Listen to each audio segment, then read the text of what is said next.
India आजकल, सच खबर हर पल। जंगे आबाद, ईरान ने सुपर पावर्स को सिखाया सबक, बदल गया दुनिया का नक्शा। नमस्कार दोस्तों, मैं हूं आईपीएस यादव और आप देख रहे हैं हमारा यूट्यूब चैनल इंडिया आजकल टीवी। पेश है एक नया वीडियो आपके लिए, खास रिपोर्ट। ईरान की जमीन पर गरजे मिसाइलों के सिलसिले ने एक दुनिया की ताकतों के होश उड़ा दिए हैं। वहीं कोई सुपर पावर दम दिखाने की हिम्मत नहीं जुटा पा रही है और वहीं पूरा का पूरा पश्चिमी गठबंधन उस शख्स के सामने घुटने टेकने पर मजबूर हो गया है जिसे वह कमजोर समझता था। उस शख्स का नाम है ईरान और उसकी मिसाइल और ड्रोन ताकत ने आज इतिहास रच दिया है। 2 हफ्ते पहले तक अमेरिका और इजराइल को यकीन था कि वे तेहरान की नब्ज काबू कर लेंगे, लेकिन आज वही अमेरिका और इजराइल होर्मुज के सकरे पानी में अपने जहाजों की सलामती की दुआ मांग रहे हैं। और ईरान ने एक बार फिर साबित कर दिया है कि वह सिर्फ एक मुल्क नहीं, बल्कि एक ऐसा मजहबी और राजनीतिक इरादा है जो जंग के हर मैदान में मुस्कुराता है। दोस्तों, ये तस्वीरें सिर्फ मिसाइलों के धमाकों की नहीं हैं, बल्कि ये एक नए विश्व व्यवस्था, वर्ल्ड ऑर्डर के जन्म की कहानी बयां कर रही हैं, जहां अमेरिका का दबदबा कम हो रहा है और ईरान जैसे देश न सिर्फ अपनी सुरक्षा कर रहे हैं बल्कि सुपर पावर्स को नई चुनौती दे रहे हैं। तो चलिए आपको ले चलते हैं उस जंग के मैदान में जहां लिखा जा रहा है 21वीं सदी का सबसे खतरनाक अध्याय। ईरान का करिश्मा, अमेरिका इजराइल की खुफिया एजेंसी हुई फेल। अमेरिकी और इजरायली वायुसेना ने जब ईरान पर बम बरसाना शुरू किए थे तो पेंटागन के जनरलों को यकीन था कि कुछ ही दिनों में ईरान की मिसाइलें खत्म हो जाएंगी, लेकिन हकीकत में जो हुआ वह हैरान कर देने वाला था। रिपोर्ट्स के मुताबिक ईरान के पास मौजूद मोबाइल मिसाइल लॉन्चरों की संख्या में कोई खास कमी नहीं आई है। इजरायली अधिकारियों का दावा है कि उन्होंने ईरान के 60% लॉन्चर नष्ट कर दिए, लेकिन पश्चिमी खुफिया एजेंसियों के नए अनुमान बताते हैं कि ये तादाद आज भी उतनी ही बरकरार है। इसकी सबसे बड़ी वजह यह है कि ईरान के पहाड़ों के नीचे बने वो गुप्त ठिकाने, जिन्हें इस्माइल मिसाइल सिटी कहा जाता है, आज भी पूरी तरह चालू हैं। उनमें से लगातार नए नए लॉन्चर निकल रहे हैं। ईरान ने अपनी रणनीति इस कदर बदल ली है कि वह भारी संख्या में बैलिस्टिक मिसाइलों की जगह अब सस्ते और घातक शाहिद ड्रोन से इजराइल पर हमले कर रहा है और उसने अब तक 2400 से ज्यादा ड्रोन दाग दिए हैं जो अमेरिका की महंगी पैट्रियट मिसाइलों को नाकाम कर रहे हैं। गुड ट्री स्कूल का खून, तेहरान ने दुनिया से पूछा, ये कौन सी मानवता है? ईरान के विदेश मंत्री अब्बास अरागची ने अपने भारतीय समकक्ष एस जयशंकर को फोन किया तो उनकी आवाज में दर्द था और गुस्सा भी। उन्होंने बताया कि मीनाब शहर में अमेरिकी हमलों ने एक स्कूल को निशाना बनाया जिसमें 170 बच्चे मारे गए और उन्होंने कहा कि होर्मुज जलडबरू मध्य जो असुरक्षा फैली है उसका जिम्मेदार सिर्फ और सिर्फ अमेरिका है, न कि ईरान।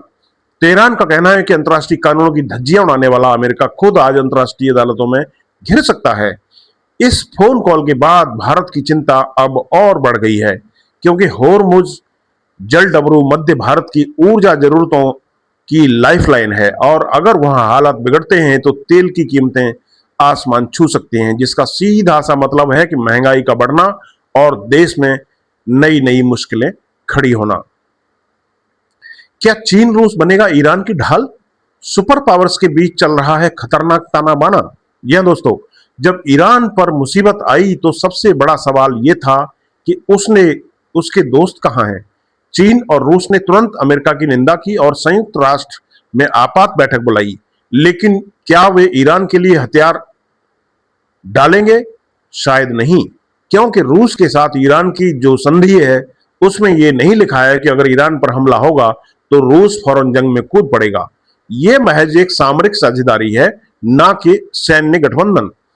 लेकिन असलियत यह भी है कि चीन की 13% से ज्यादा तेल की जरूरत ईरान से पूरी होती है और अगर अमेरिका ने ईरान पर कब्जा कर लिया तो चीन की ऊर्जा सुरक्षा पर सीधा वार होगा। यही वजह है कि बीजिंग ने तेल की खरीद बंद नहीं की है और वह डिप्लोमेसी के जरिए ईरान को बचाने की पूरी कोशिश कर रहा है। चीन और रूस चाहते हैं कि अमेरिका इस जंग में फंसा रहे ताकि उसकी ताकत कमजोर हो और दुनिया में एक नया संतुलन अपना स्थान ले सके। ब्रिक्स और डी डॉलराइजेशन, ईरान ने खोला पश्चिमी वर्चस्व के खिलाफ मोर्चा। यह दोस्तों, इस जंग की ने एक बात और साफ कर दी है कि दुनिया अब डॉलर की गुलामी से आजाद होना चाहती है। भारत ने खुद ब्रिक्स देशों की डिजिटल करेंसी को आपस में जोड़ने का प्रस्ताव रखा है ताकि अमेरिकी डॉलर पर निर्भरता खत्म हो सके। ईरान इस ब्लॉक का नया मेंबर बना है और उसकी पूरी कोशिश होगी कि वह अपना तेल रुपए, युआन या रूबल में बेचे, न कि डॉलर में।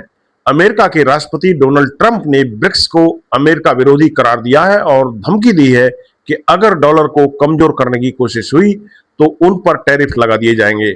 मगर सवाल यह है कि क्या अमेरिका आज उस हालत में ब्रिक्स देशों पर कोई कार्रवाई कर पाएगा जब वह खुद ईरान के रेगिस्तान में गहरा फंसा हुआ है।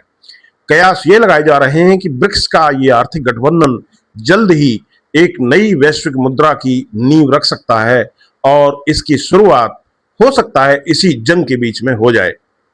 और अगर ऐसा हुआ तो बहुत अच्छा होगा दुनिया के लिए। भारत की मुश्किलें बढ़ी, कैसे बचाएगा अपने हित? भारत के लिए यह जंग सबसे बड़ी सिरदर्दी बनकर सामने आई है।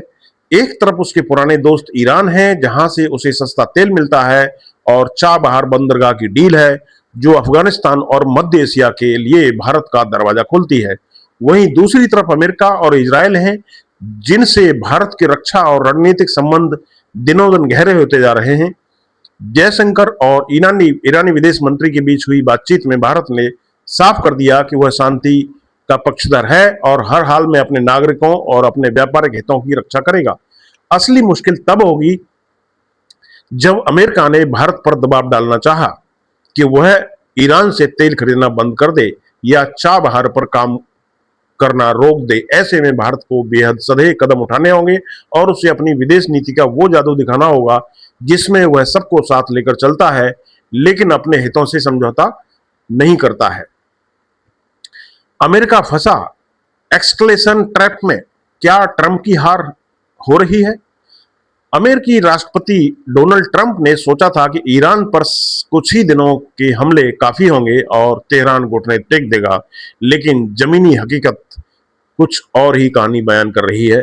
अमेरिका की खुद की सेना के 8 जवान मारे जा चुके हैं और पेंटागन में लीक रिपोर्ट्स के मुताबिक अगर ये हमले 10 दिन और चले तो अमेरिका के पास खास तरह की क्रूज मिसाइलों का स्टॉक खत्म हो जाएगा। अमेरिका की घरेलू राजनीति में भी इस जंग को लेकर सवाल उठने लगे हैं और ये आवाजें उठ रही हैं कि यह जंग अमेरिका की नहीं बल्कि इजराइल की जंग है, जिसके लिए अमेरिकी जवान अपनी जान गंवा रहे हैं। तेल की कीमतें $100 प्रति बैरल के पार जा चुकी हैं और दुनिया भर में महंगाई की मार झेल रहे लोगों के लिए यह एक नई आफत बनकर आई है। तो दोस्तों, ये लड़ाई सिर्फ ईरान और अमेरिका की नहीं रह गई है, बल्कि यह उस नई दुनिया की तरफ इशारा है जहां हर मुल्क अपनी ताकत खुद बनाना चाहता है, जहां गठबंधन बदल रहे हैं, जहां डॉलर की ताकत को चुनौती दी जा रही है। भारत जैसे देशों के लिए यह वक्त सबसे नाजुक है। फिलहाल तो यही कहेंगे कि दुआ कीजिए कि यह जंग जल्द खत्म हो, वरना इसका धुआं पूरी दुनिया की आंखों को नुकसान पहुंचाएगा।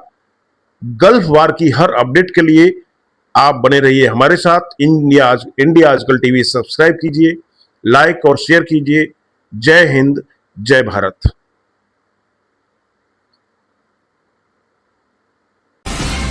इंडिया आजकल, सच खबर हर पल।